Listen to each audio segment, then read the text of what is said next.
வணக்கம். 23 கேள்வி. இவ்வுருவை அமைப்பதற்கு தேவையான ஈர்ப்பு துண்டுகளின் எண்ணிக்கை யாது? இந்த உருவை அமைக்கிறதுக்கு எத்தனை ஈர்ப்பு துண்டுகள் தேவைன்னு கேட்டிருக்கு.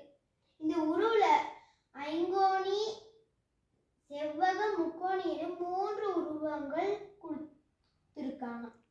இப்ப முதலாவதாக இந்த ஐங்கோணி உருவாக்குறதுக்கு எத்தனை ஈர்ப்புகள் தேவைன்னா 1 2 3 4 5. ஐங்கோணியை உருவாக்குறதுக்கு 5 தேவை. அடுத்து செவ்வகத்தை உருவாக்குறதுக்கு 1 2 3 4. முக்கோணியை 1 2 3. அப்ப இவ்வளவு இந்த 3ஐ கூட்டினா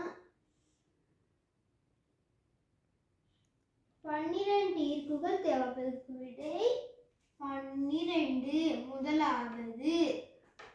நன்றி.